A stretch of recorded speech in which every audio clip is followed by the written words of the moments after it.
I'm going to see. Okay.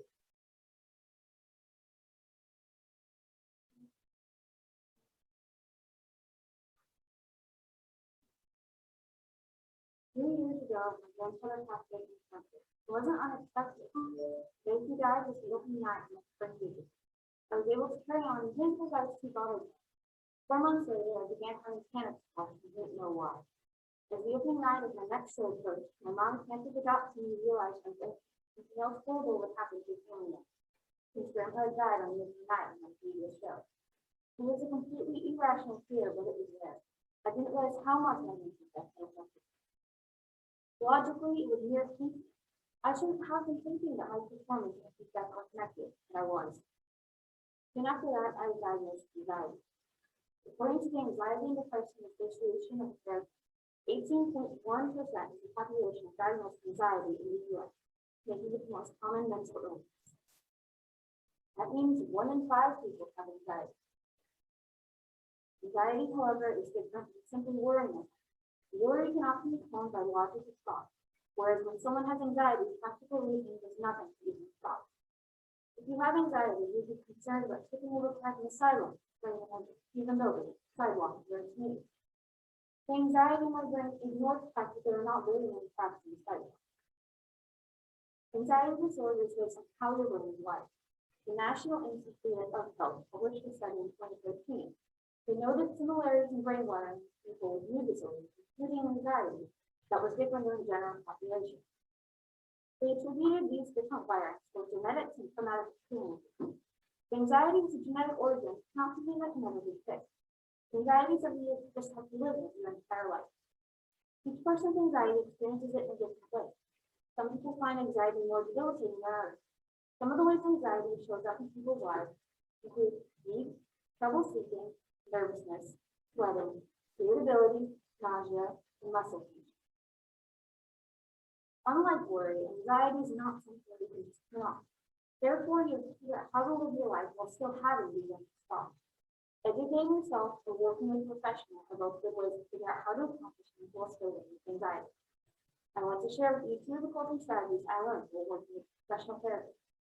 They're useful for worry or anxiety. First strategy is called the 4-second strategy.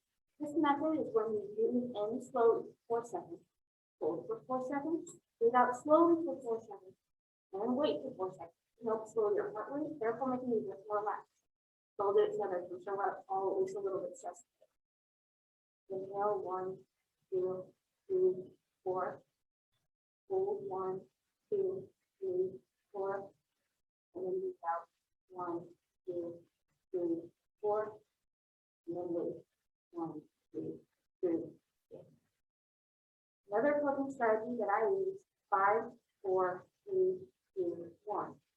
In this one, you take note of 5 things you see, 4 things you feel, 2 things you do, 2 things you smell, and 1 thing you taste. It helps you become more aware of your surroundings, as well as helping you be more mindful. People around me are very supportive of my struggle with anxiety, but sometimes it's hard to know what to say when they see me struggle. One of the worst things to say is, "Don't worry, it'll be okay." This phrase only makes anxiety worse, and then makes me feel as though I might be doing something wrong by being anxious. Instead, say something like, "We can figure it out." This statement encourages work towards fixing the problem, rather than just worrying endlessly and expecting it all to just be okay. Anxiety is something that, despite being the most common mental illness, most people don't really understand. A lot of people think it can just be cured with therapy or medication. While both help, they don't cure it. Therapy in particular is very beneficial. In fact, most of the coping strategies I've shared with you, I have learned through my therapy. If you think you might have anxiety, you connect with any of the things I've shared, then I advise you to find a trained professional who can help you to figure out if you really have anxiety or condition that's sounding board from your work.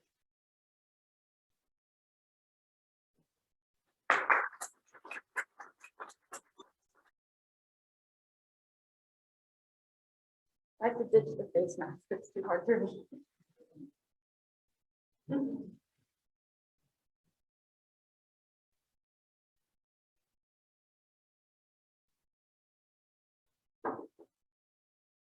Afterward, Maya will remember bizarre details, like the fact that Kevin spilled a drink on his shirt and the stain looked like a butterfly.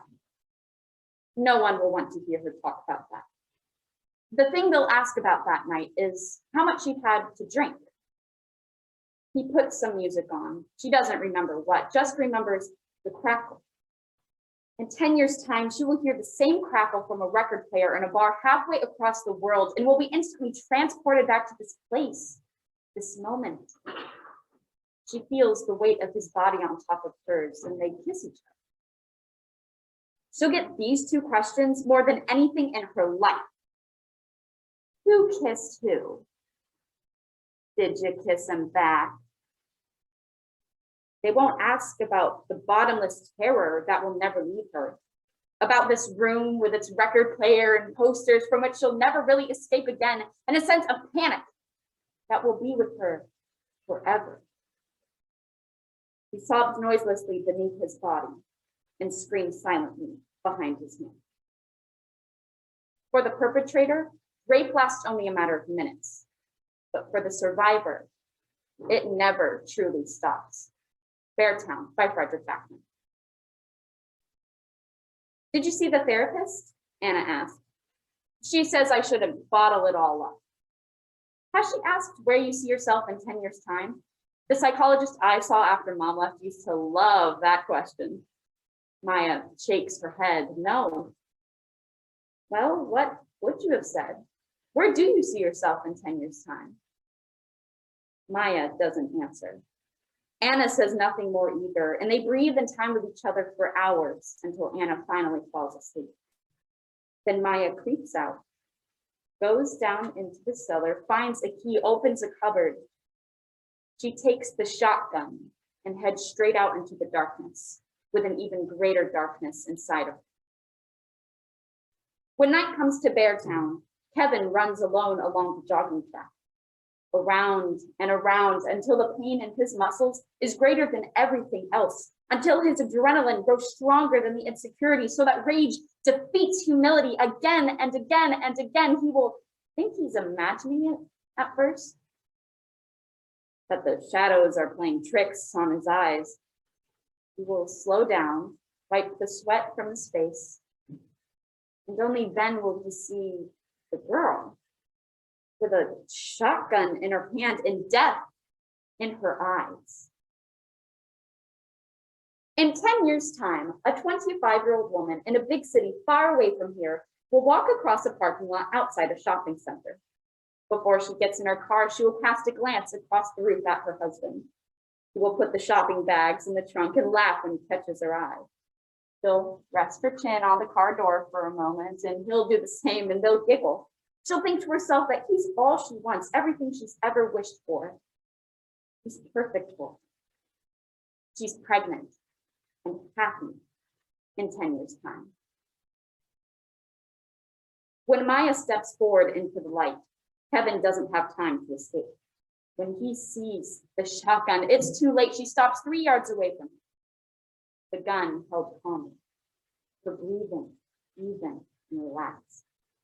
Her eyes don't leave him for an instant. She doesn't blink. Her voice is cold and merciless as she demands that he get down on his knees.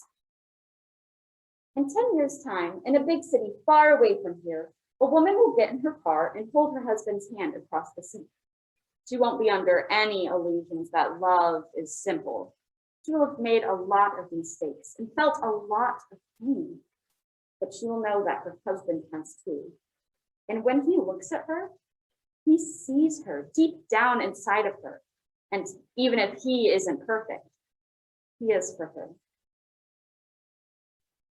Kevin kneels on the snow, his skin stiffening in the wind. His arms tremble as his head sinks to the ground, but Maya presses the barrel of the shotgun to his forehead and whispers, "Look, I want to see your eyes when I kill you." The smell of ammonia rises up.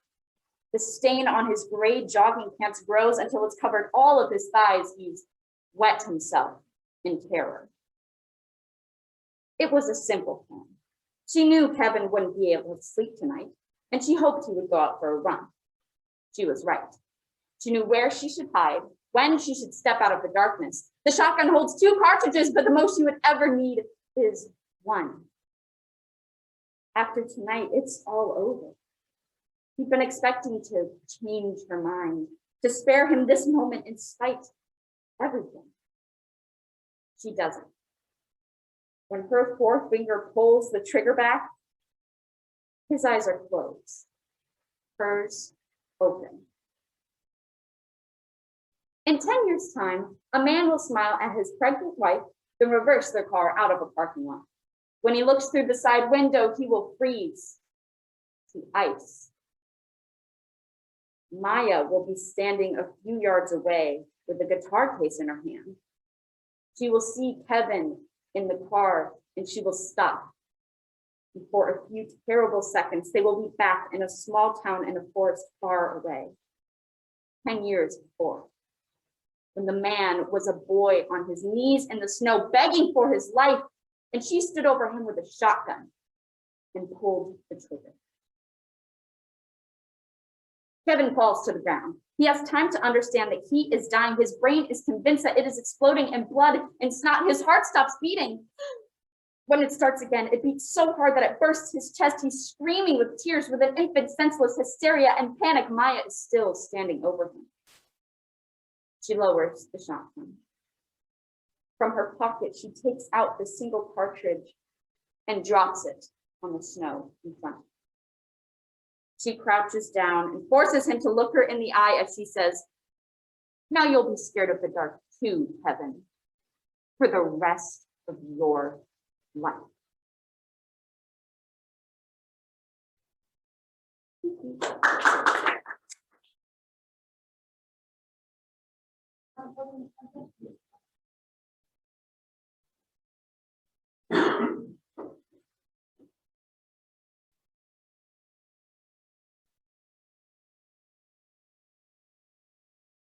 Greek Mythology, Lydia Heren by Dawn Zelensky. Act 2, Pandora's Box. My name's Pandora, and I'm supposed to show up here and clean the clothes, wash the dishes, make the clothes, take care of the children, nag you until the yard work gets done, provide comfort in a time of need, and appreciate music and fine art, whatever that is. Geez, there's a lot here. You sound great. Welcome to the family. Now get started. Washing the clothes, doing the dishes, and don't open a mysterious box that will let loose all of the evils in the world, like death, disease, poverty, boy bands, and the lack of a playoff system for college football.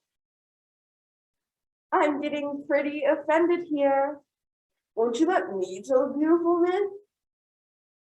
No, it's sexist. Fine, you tell it then. I will. I think it's about time that it probably won't be as good. Anyway, let's play this as if it were a made-for-TV movie. They were a couple that laughed together, played together, and didn't have a care in the world. Until, at a dramatically convenient point in the story, that all changed. What do you got there, sweetheart? Oh, it's just a mysterious box that I bought from the mysterious man at the flea market today. How mysterious, and where are you going to put it? Stop worrying about the box. Okay. So, where do you think the box came from? I said don't talk about the box. I'm sorry. I shouldn't have raised my voice. I need some alone time with the box. Their life changed. It grew stormy. Honey, sweetheart, I think you've been spending too much time with the box. Now the truth comes out, doesn't it? You're jealous of the box. I'm not jealous. You don't love it like I do. You love it? Yes. Why is that so hard for you to understand? It listens to me. It understands me. What could she do? Hello, police. My husband. He's in love with a box. Where's the thief who stole your clocks? No, my husband is in love with a box. Oh. Why won't anyone listen to me? My husband? He's obsessed with a box. You said your husband's being eaten by a box.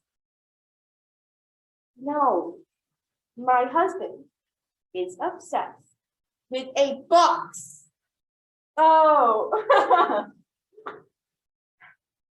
Honey, sweetheart, whatever you want me to call you, I've come to a decision, and it's me or the box. The box. Really?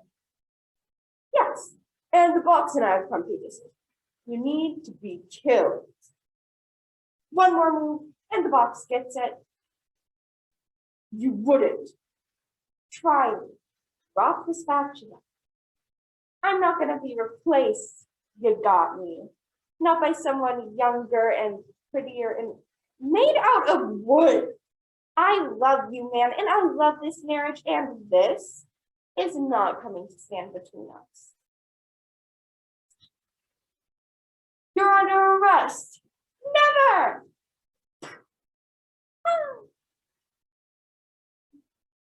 No, Pandora, don't die on me. Please, you can't die. What a cool lesson I've learned. I've taken married love for granted, and now, like all men who take married love for granted, I'm doomed. Doomed, I tell you. Darn you, box. Darn you to heck.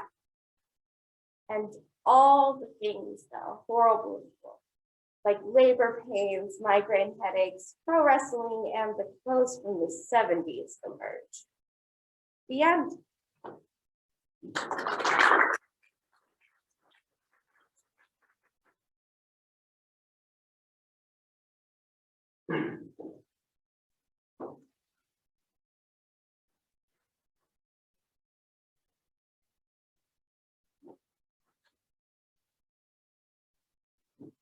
Life involves a lot of decision making, and like any reasonable individual, I make a lot of my decisions out of spite.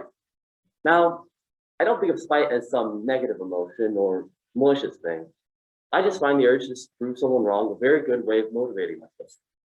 I made lots of decisions, high school decisions, job decisions, even career decisions based on spite.